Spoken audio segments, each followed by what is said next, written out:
दोस्तों 5,000 से ज्यादा कंपनियां एनएसई और बीएसई पर लिस्टेड है, और उन 5,000 कंपनियों में से हम जैसे, आप जैसे इन्वेस्टर को वो 15-20 कंपनियां ढूंढनी है जो कि आने वाले टाइम में मल्टी बैगर ग्रोथ देती रहे और आपका पैसा उससे बढ़ता रहे। दोस्तों अगर आप इस चीज को लेकर के थोड़े हैरान हैं, कंफ्यूज्ड हैं, तो इस वीडियो में आज आपको उसका जवाब मिल जाएगा, तो इसे लास्ट तक देखिएगा। तो दोस्तों शुरू करते हैं सागरनोमिक्स।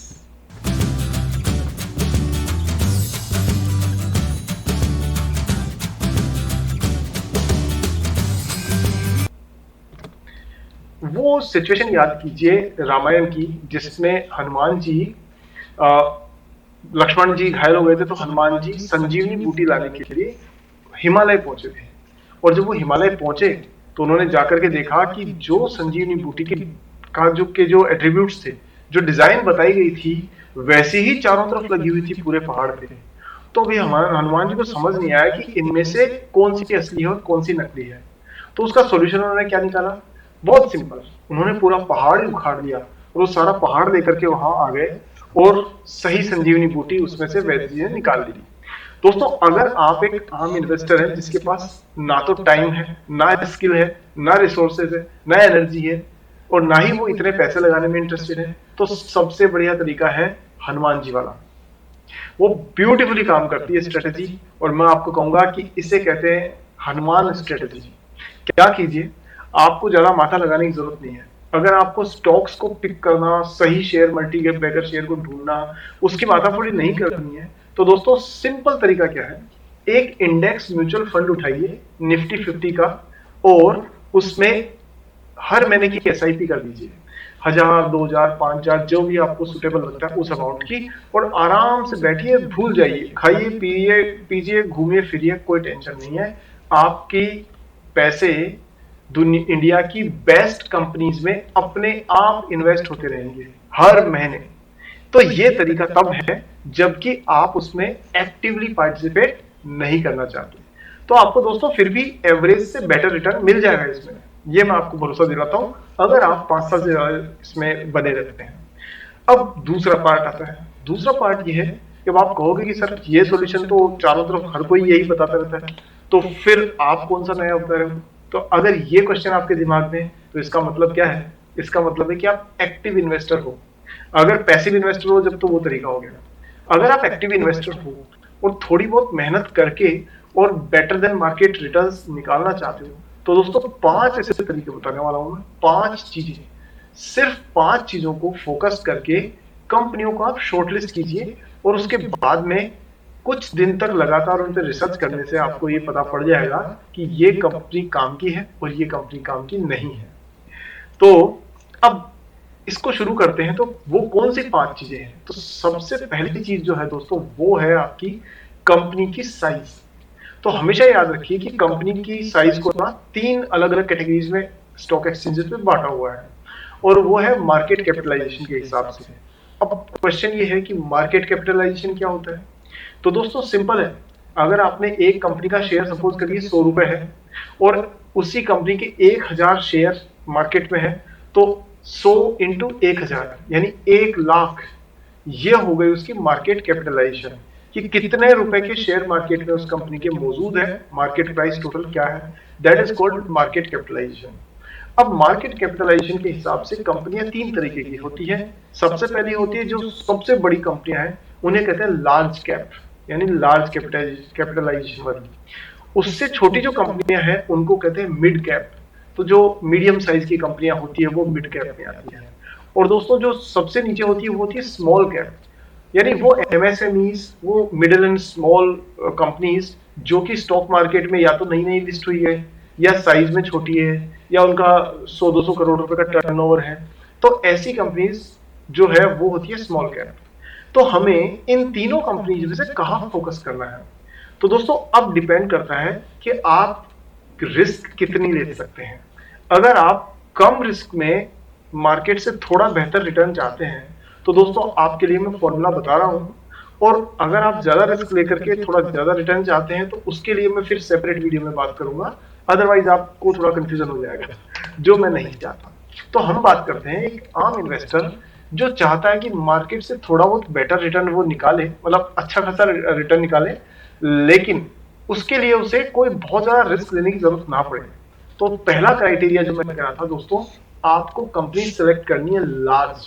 तो सबसे पहली चीज क्या ध्यान रखेंगे कि कंपनियां बड़ी होनी चाहिए, यानी मार्केट कैपिटलाइजेशन के हिसाब से इंडिया की जो 100 कंपनीज है उनमें ही आपको इन्वेस्ट करना है, पहली चीज।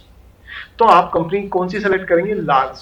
तो जब आप कंपनियों का फिल्टर लगाएंगे, अब वो कैसे फिल्टर लगाना है, स्क्रीनिंग कैसे करनी है, उसके लिए मैंने एक अलग वीडियो बना रखा है जो आप हमारी प्लेलिस्ट में जाकर के देख लेंगे तो आपको मिल जाएगा। स्टॉक स्क्रीनिंग के ऊपर वीडियो है, आप देख लीजिएगा, मैं लिंक यहाँ भी दे दूंगा इस वीडियो में भी, तो आप उसको जाकर के देख लीजिएगा, उसमें स्टेप बाय स्टेप सब चीजें बताइए। तो पहला फिल्टर क्या है कि लार्ज होनी चाहिए कंपनी। अब दूसरा फिल्टर क्या है दोस्तों? दूसरा ये है कि कंपनी जो है वो प्रोमिनेंट होनी चाहिए। अभी प्रोमिनेंट का मतलब क्या है? प्रोमिनेंट का मतलब है कि उसकी मार्केट में पूरे में, उसकी खुद की इंडस्ट्री में उसकी जगह टॉपर्स में होनी चाहिए। मतलब मान लीजिए कि एक, सपोज करिए एक इंडस्ट्री में, मैं कहता हूं स्टील इंडस्ट्री ले ली अपन ने फॉर एग्जांपल, तो इस स्टील इंडस्ट्री में मान लीजिए 20 कंपनियां हैं, तो आप कोशिश करिए कि टॉप 5-6 कंपनीज में ही अपना पैसा इन्वेस्ट करें। अब आप ये कहेंगे कि सर ये तो ऑलरेडी बहुत महंगी है, तो ये बात सही है कि जो बड़ी कंपनियां होंगी वो महंगी तो होंगी, लेकिन जरूरी नहीं है ना कि आप स्टील इंडस्ट्री को ही टारगेट करें। आप जब थोड़ा रिसर्च करेंगे तो आपको पता पड़ेगा कि सीमेंट में या एफएमसीजी में कुछ कंपनियां ऐसी है जो इंडस्ट्री लीडर्स तो है, लेकिन उन पे किसी का ध्यान गया नहीं है, इसलिए वो अभी भी अंडर वैल्यूड है। ठीक है। सो पहला फिल्टर हुआ आपका क्या? वो हुआ कि कंपनी बड़ी होनी चाहिए। अच्छा, बड़ी होने की वजह क्या हुई कि दोस्तों अगर आप छोटी कंपनी में इन्वेस्ट करते हैं ना, तो प्रॉब्लम क्या होती है छोटी कंपनी में? छोटे मोटे जो आंधी तूफान आते हैं ना स्टॉक मार्केट में, कभी यूएस ने कुछ कर दिया, कभी इंडिया में कुछ गड़बड़ हो गई, तो ये जो छोटे मोटे आंधी तूफान आते हैं उनका क्या होता है कि छोटी कंपनी से बहुत ज्यादा असर पड़ता है। उनके ऑपरेशंस डिस्टर्ब हो जाते हैं, उनके फाइनेंसेस डिस्टर्ब हो जाते हैं, उसकी वजह से सारा बिजनेस उनका अफेक्ट होता है।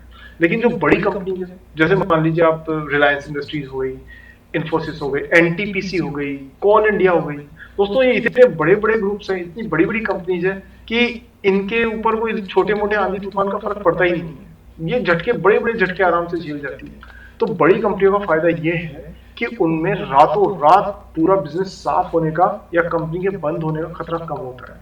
तो इसलिए हमेशा ध्यान रखिए कि आप इंडस्ट्री की जो टॉपर्स हैं उनमें ही आप इन्वेस्ट करिए।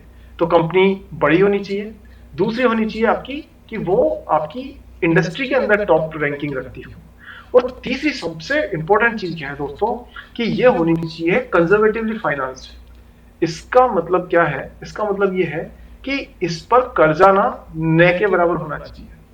अब कंपनी, देखिए ये बात समझिए कि अगर मुझे तो कोई कहे ना जबरदस्ती की कोई कंपनी कितनी भी बढ़िया है, चाहे चाहे जो उसमें चमत्कारिक चीजें हैं, लेकिन अगर उस पर कर्जा है तो दोस्तों मैं 4 बार पहले सोचूंगा उसको खरीदने से पहले। और मैं आपको भी यही कहूंगा, मेरी जो सक्सेसफुल अभी तक इन्वेस्टमेंट की जो जर्नी रही है उसका एक सीक्रेट ये है कि मैंने जो डेट वाली कंपनियां हैं, जो कर्जे वाली कंपनियां, उनसे थोड़ा अपने आप को दूरी रखा है। तो दोस्तों यहां पर आपको ये ध्यान रखना पड़ेगा। तीसरा जो फैक्टर है वो ये है कि कंपनी कंजर्वेटिवली फाइनेंस्ड हो, मतलब कि उसका जो डेट टू इक्विटी का जो रेशियो है ना, वो आपका 1.5 से ज्यादा नहीं होना चाहिए। बेस्ट तो ये है कि वो 0.2 0.3 के आसपास हो, या 0 हो तो और भी अच्छी बात है, लेकिन 1.5 से ऊपर नहीं जाना चाहिए। उसका कारण क्या है? उसका बहुत सीधा साधा कारण है दोस्तों कि जो कंपनी डेट से चल रही है, यानी जिसके ऊपर कर्जा है, उसे हर महीने कर्जे की किस्त यानी इंस्टॉलमेंट चुकानी है ना बैंक को, तो बैंक को किस्त तो देनी ही पड़ेगी। और जब वो बैंक को किस्त देगा तो दोस्तों उसकी जेब में चाहे पैसा आए चाहे नहीं आए, लेकिन वो पैसा उसे कहीं ना कहीं से अरेंज करके चुकाना पड़ेगा। तो हमेशा कंपनी के ऊपर एक प्रेशर बना रहेगा। अब आप इसको ऐसे समझिए कि जैसे दो दुकानदार हैं, दो शॉपकीपर है, शॉपकीपर ए और शॉपकीपर बी। शॉपकीपर ए ऐसा है जिसकी अपनी खुद की दुकान है और उसमें उसने माल रखा हुआ है और उससे वो सेल करता है। शॉपकीपर बी जो है उसने दुकान किराए पे ले रखी है। तो मान लीजिए दोस्तों जब तक बिजनेस चल रहा है तो चल रहा है। अब मान लीजिए कोविड जैसी कोई सिचुएशन में ऐसी अचानक आ जाती है तो क्या होगा? जरा आप इमेजिन करके देखिए कि जो ए है जिसकी खुद की दुकान है उसको ज्यादा प्रॉब्लम आएगी, या जो बी है उसकी उसने रेंट पे ले रखी है, किराए पे दुकान ले रखी है, उसको ज्यादा प्रॉब्लम आएगी। तो दोस्तों जाहिर सी बात है कि एक ही दुकान खुद की है, तो अगर उसके पास कस्टमर नहीं आ रहा है कोविड के दौरान या ऐसी सिचुएशन में लॉकडाउन में, और अगर उसका बिजनेस नहीं चल रहा है, तो कोई बात नहीं, वो अपनी जरूरतों को सीमित कर लेगा और अपना काम चला लेगा। लेकिन दोस्तों बी जो है जिसने किराए पे दुकान ले रखी है, अगर उसके पास ग्राहक नहीं आता है और अगर वो माल बेचता नहीं है, तो उसके पास में पैसे नहीं आएंगे, लेकिन उसका जो मकान मालिक है वो तो उससे किराया वसूल करने आएगा ना। आएगा कि नहीं आएगा बताइए। तो दोस्तों दैट इज द डिफरेंस।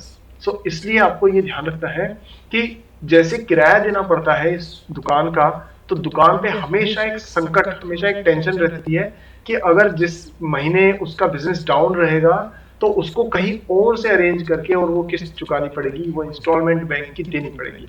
तो हमेशा ध्यान रखिए कि जिस कंपनी के पास में रेंट या मैं कहूंगा किसी भी तरीके का कर्जा जिसके ऊपर नहीं है, वो कंपनी मच मच बेटर है, यानी वो कंपनी आपको ध्यान में रखनी चाहिए। लेकिन जिस पे बहुत ज्यादा कर्जा है उससे दोस्तों दूर रहिए।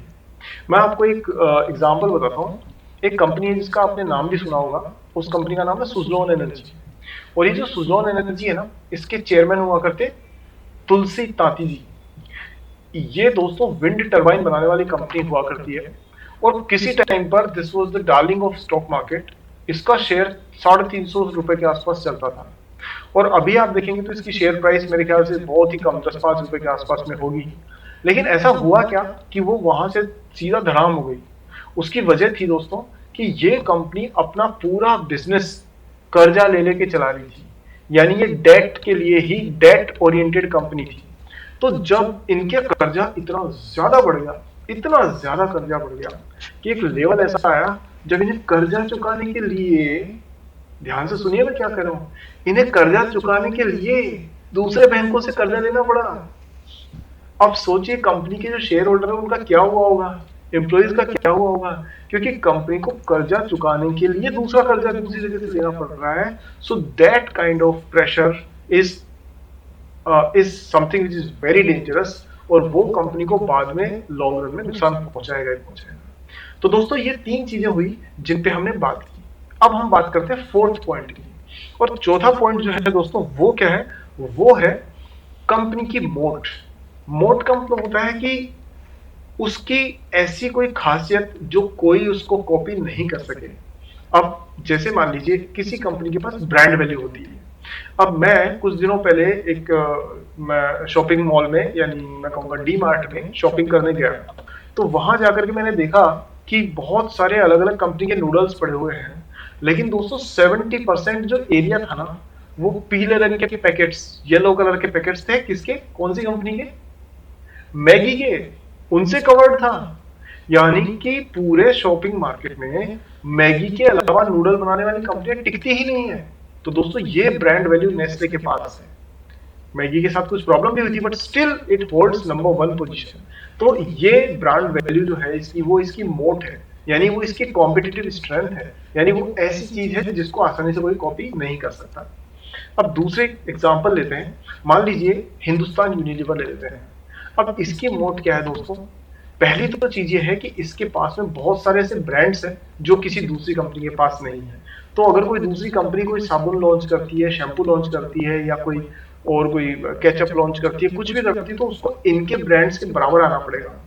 तो वो बनाने में, ब्रांड वैल्यू बनाने में बहुत टाइम लग जाता है दोस्तों, वो रातों रात नहीं बनती है। तो एक तो इनकी एडवांटेज ये है। दूसरा एडवांटेज इनका क्या है, दूसरी इनकी मोट है दोस्तों डिस्ट्रीब्यूशन नेटवर्क। डिस्ट्रीब्यूशन नेटवर्क ये कि आज आप देखेंगे तो हिंदुस्तान यूनिलीवर के एजेंट्स जो है वो हर शहर में, हर गांव में आपको मिल जाएंगे दोस्तों। आप अगर इंडिया के गांव में भी जाएंगे ना, तो वहां पर भी आपको हिंदुस्तान यूनिलीवर के प्रोडक्ट्स नजर आ जाएंगे, शैम्पू नजर आ जाएंगे आपको वहां पे, जो है वहां पर साबुन नजर आएंगे। तो दोस्तों ये वहां तक पहुंच रहे हैं। अब मान लीजिए कि इनको कोई नया एक कोई प्रोडक्ट लॉन्च करना है। आज हिंदुस्तान यूनिलीवर मान लीजिए एक नया शैम्पू लॉन्च करता है। मान लीजिए शैम्पू शैम्पू मैं कहूंगा कि आंवला शैम्पू फॉर एग्जांपल। तो दोस्तों ये आंवला शैम्पू, इसको अगर लॉन्च करना है तो इसको, ये आंवला शैम्पू के पाउचेस जो हैं वो गांव गांव तक पहुंचाने में कितना टाइम लगेगा? बहुत कम।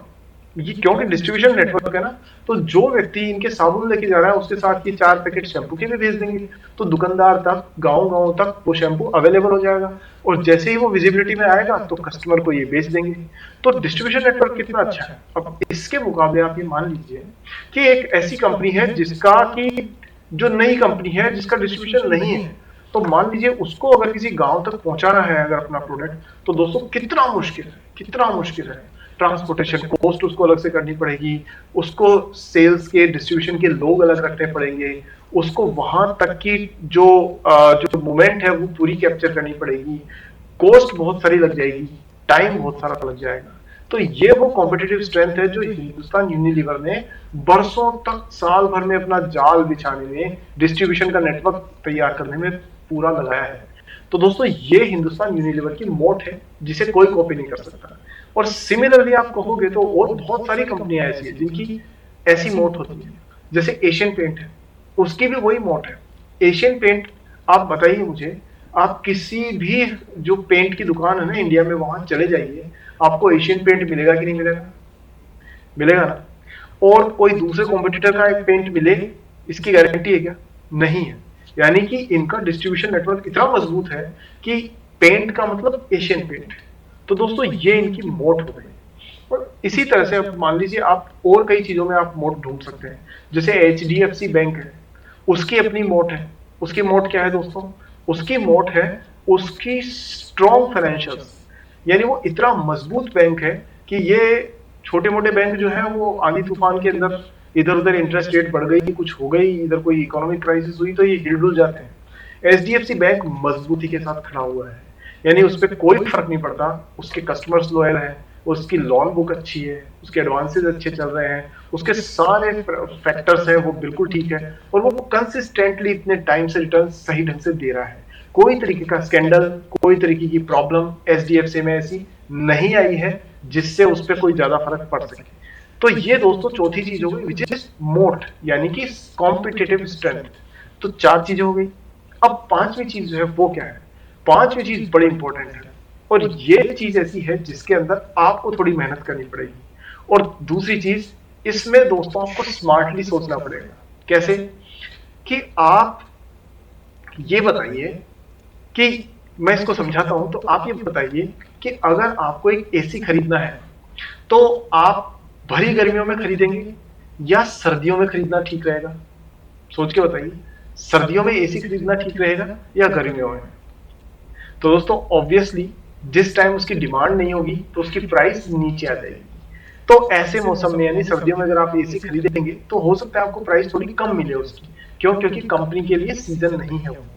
हालांकि इसमें बहुत सारी और भी चीजें होती है कि कंपनियां कम मार्जिन पर भी ऑन सीजन में सेल करती है, बट उसको एक बार हम साइड में रखते हैं। मैं जो पॉइंट लाना चाह रहा हूं आपके सामने दोस्तों, वो है wait for the bad news, यानी कुछ बुरा होने दो कंपनी में। दोस्तों एक इन्वेस्टर में और एक गिद्ध में ज्यादा फर्क नहीं है। जैसे गिद्ध अपने शिकार को, या बाज अपने शिकार पर नजर रखता है ना, शिकार कौन सा कमजोर है और कब उस पर अटैक किया जा सकता है, इन्वेस्टर का भी काम यही है कि कौन सी ऐसी कंपनी जो बुरे दौर से गुजर रही है, तो ऐसी कंपनी पे नजर रखिए, इनका रिकॉर्ड मेंटेन करिए। तो जब आपको कोई ऐसी कंपनी मिले जो कि बुरे दौर से गुजर रही है, कि उसके बारे में कोई खराब न्यूज आ गई, उसका कोई एग्जीक्यूटिव छोड़ के चले गए, या किसी तरीके का कोई केस हो गया उस पे, या उसके बारे में बाजार में नेगेटिविटी फैली हुई है, जबकि कंपनी अच्छी है, सारे फंडामेंटल्स अच्छे हैं, लेकिन सिर्फ खराब उसका एनवायरनमेंट, मतलब वातावरण उसका खराब हो रहा है, इस वजह से वो लोग उसमें घबरा करके पैनिक सेलिंग करते हैं। तो जब वो पैनिक सेलिंग करते हैं दोस्तों, तो वो कंपनी कभी कभी अपनी मेन जो एंटरप्राइज वैल्यू है उससे भी नीचे स्टॉक प्राइस उसका आ जाता है। ऐसे टाइम पर कंपनी को खरीदना चाहिए आपको। तो अच्छी कंपनियां बुरे वक्त में ज्यादा अच्छा रिटर्न देती है।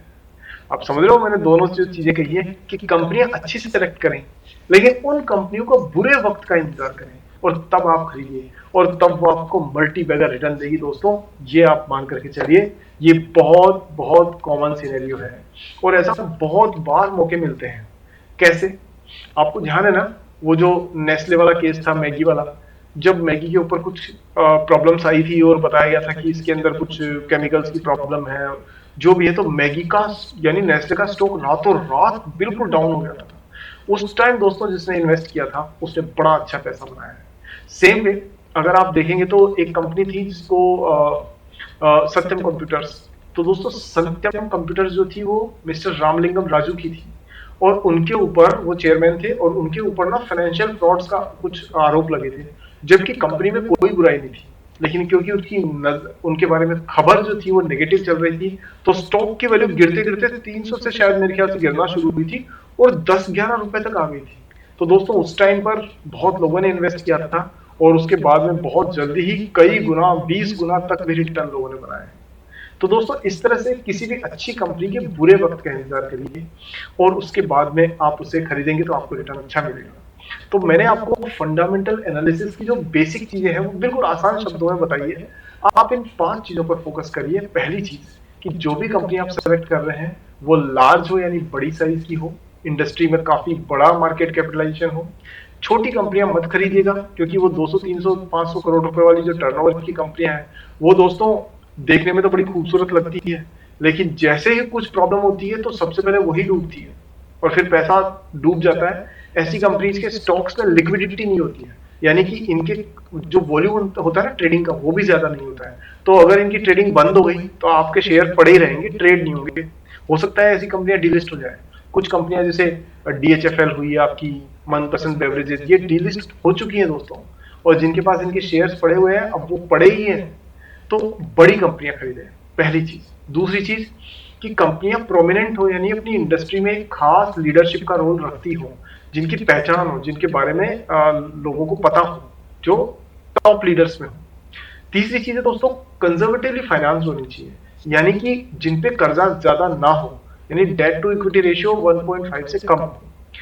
चौथी चीज वो है कि दोस्तों ऐसी कंपनी जिनके पास कोई भी कॉम्पिटिटिव स्ट्रेंथ हो, यानी कोई ऐसी खासियत हो जो दूसरी कंपटीशन वाली कंपनियां उनकी कॉपी नहीं कर सके और उनके मार्केट शेयर को आसानी से डैमेज नहीं कर सके। वो एक ब्रांड वैल्यू हो सकती है, वो डिस्ट्रीब्यूशन नेटवर्क हो सकता है लोएस्ट प्राइस देना अपने आप की कॉम्पिटिटिव स्ट्रेंथ हो उनकी, वो भी हो सकती है। इसके अलावा दोस्तों हो सकता है कि उनके पास ऐसी टेक्नोलॉजी हो जो औरों के पास में नहीं है, ऐसा फॉर्मूला हो जैसे कोका कोला है, उसका फॉर्मूला किसी के पास नहीं है। तो दोस्तों इस तरीके की जो चीजें हैं वो आपको हेल्प करती है, यानी कंपनी के पास क्लियर इकोनॉमिक मोट हो। ठीक है। पांचवी चीज है दोस्तों वो है कि ऐसी कंपनियां जो लार्ज भी है और कंजर्वेटिव भी है और जो आपकी प्रोमिनेंट भी है, जिनमें ब्रांड वैल्यू या कोई कॉम्पिटिटिव स्ट्रेंथ भी है, और वो कंपनियां बुरे वक्त से गुजर रही हैं, तो ऐसी कंपनियां दोस्तों आप लिस्ट करके रखिए। थोड़े दिन में रिसर्च करिए, थोड़ा टाइम लगाइए, मैं भी आपको बहुत हेल्प करूंगा आने वाले दिनों में, और फिर उसके बाद में धीरे धीरे इनको खरीदना शुरू करिए। और मैं उम्मीद करता हूं कि आप आने वाले समय में अपनी जो एसआईपी वाली रिटर्न है उससे ज्यादा अच्छा रिटर्न बना सकते हैं। तो दोस्तों ये मैं किसी कंपनी के लिए आपको एडवाइस नहीं दे रहा हूँ, मैं आपको एक रिसर्च का एक एजुकेशनल कंटेंट शेयर कर रहा हूँ। उम्मीद है आप इस पे काम करेंगे, आपको रिसर्च करके मजा आएगा। दोस्तों ये वीडियो कैसा लगा मुझे कमेंट सेक्शन में जरूर बताइए। और हाँ, इन पांचों तरीकों से कौन कौन सी, large, conservatively financed, prominent, economic moat and bad news, इन पांचों में से वो कौन सी चीज है जो आपको कंपनी रिसर्च करने में सबसे ज्यादा पसंद आई है, वो मुझे कमेंट सेक्शन में लिख के जरूर बताइएगा। मुझे आपके आंसर का इंतजार रहेगा और ये हमारे रिसर्च में भी हेल्प करेगी। दूसरी चीज दोस्तों, चैनल को लाइक कीजिए, वीडियो को लाइक कीजिए, और चैनल को सब्सक्राइब नहीं किया है तो कर दीजिए, बटन दबाइए, बस इतना सा काम है, और बेल आइकन को टन से ऑन कर दीजिए। दोस्तों आज की वीडियो में इतना ही, अगले वीडियो में जल्दी ही मिलेंगे नए काफी इकोनॉमिक्स पे और शेयर्स के ऊपर कुछ नई जानकारी लेकर के। तब तक स्वस्थ रहिए, व्यस्त रहिए, मस्त रहिए। टेक केयर, बाय बाय, नमस्कार।